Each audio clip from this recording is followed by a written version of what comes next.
Clayton is always reaching for the stars. He just always believes that this day, when he woke up, he faced the best day of his life. And he has been at the very, very outer extremes of the power system in our country, and it hasn't affected him.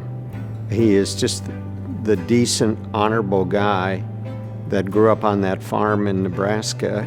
I've always figured that God must have put in the world a bunch of people that are smarter than I am. And in negotiations, success is a combination of smarts and how well prepared you are. So I figured if the other person is going to be smarter than I am, and you better assume that, then you better be prepared to outwork that other person in order to level the playing field at the negotiating table. So that's really been the thrust of my view on this my entire life. I learned a lot of that from my father, who was one of the hardest working people ever on the face of this earth, and my mother was not far behind him. So that was built into me at an early age, and overall I think working that hard has served me well. Clayton really was the first person who started kicking the door down when it came to agricultural trade. So much of the work that I did was really following in his footsteps. Oftentimes I would sit down and someone would say to me on the other side of the table, Mr. Secretary, do you know Clayton Yeutter? I don't know of any other cabinet officer who's taken the time and the effort to help his successor move forward. I look back on those years as having Clayton as a true partner. I'm currently involved in the Trans-Pacific Partnership negotiations, and a key part of making that agreement come together is market access in Japan. And Clayton's work 30 years ago to open the beef and citrus markets in Japan, the way that he engaged with them to transition those markets and provide greater access, are the starting point for what we're doing today.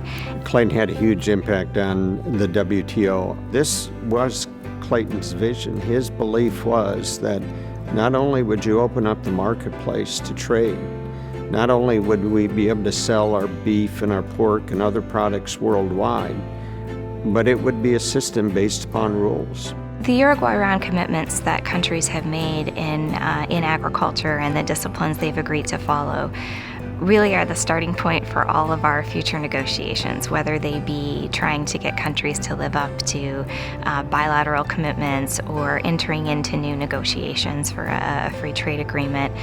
That's sort of the bedrock we start from, and how those countries have agreed to treat other nations and to abide by a rules-based trading system. And so basically he created the framework that we're building off of as we move forward. And so really the Uruguay Round commitments and the WTO infrastructure is the foundation of our work. So his contribution is really felt every day. What Clayton taught us is that we were good enough to compete with anyone. That if he, as the negotiator, could open the doors and through a rules-based system establish a level playing field, then he built the confidence in the Nebraska farmer or rancher that we could sell our beef or our corn or our soybeans, wheat, whatever it was, any place in the world as a high-class, high-quality product. President George H.W. Bush writes of the Clayton Yeutter Institute. The Clayton Yeutter Institute for International Trade and Finance is a wonderful tribute to an individual who has truly had an impact on agriculture on a global scale. Clayton is tough as nails, knowledgeable, energetic, and a friend of agriculture. When I selected Clayton as the 23rd Secretary of Agriculture in 1989, I knew he would fight hard for farming and fair trade. He and his USDA team were responsible for much of the 1990 Farm Bill, moving U.S. farm policy toward greater market orientation. Coupled with the markets which opened during his time as U.S. Trade Representative, his efforts led to an unprecedented expansion of agricultural exports. I have no doubt that future generations of students will greatly benefit from the creation of this new institute and will be able to continue Clayton's legacy of being a game changer in the area of trade and finance. When I came in, we had the largest trade deficit in this country's history, and there was a great clamor to do something about it. I heard all that commentary as I was going through my Senate confirmation as U.S. Trade Representative, and I was convinced that we had to have a very aggressive trade policy. Jim Baker, who was Secretary of the Treasury and Chairman of the Economic Policy Council at that time, fully agreed. And he wanted to be aggressive in the financial arena as well, and he was. So between the two of us on trade policy and financial policy, we really had an aggressive administration with the leadership of President Reagan at that time. James A. Baker, former Secretary of the Treasury and Secretary of State, writes, Clayton Yeutter is a first-class example of the model American public servant, a man who always placed his country's best interests above any other consideration. Perhaps his biggest accomplishments occurred when he was U.S. Trade Representative under President Ronald Reagan.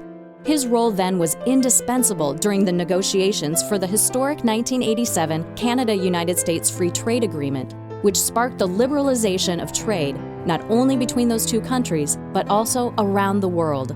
Our nation is stronger because of Clayton Yeutter's service to it.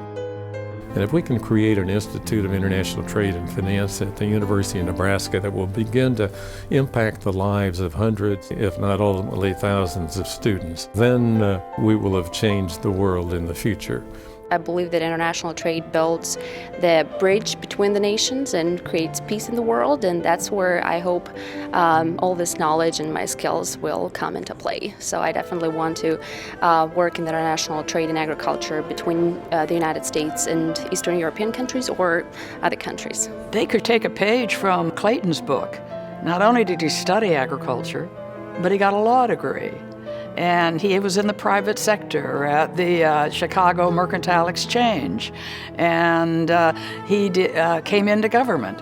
So he has had private sector, business experience, legal training, and government experience. When the father of the World Trade Organization is a graduate of the University of Nebraska and formerly a very prominent person in our state, it seems to me that it's an extremely appropriate way to recognize him. But it's very, very important that we start getting a significant effort into teaching our students the value of global trade, the value of international relations, and how interlocking these relationships are. Today we are a world society, and as we interact with different countries and different people, we need to know about their cultures, and so this center will bring all that together and better prepare our students for a career in international agriculture or international activities of one kind or another. It's a great legacy to a great Nebraskan who has been one of our most notable and visible and distinguished alumni. So I think his legacy will be the careers and the accomplishments of all of those individuals who benefited from his time and his encouragement and his wisdom. If we can just get everybody thinking a lot more about things international, which they must do, then we will have left a lasting legacy.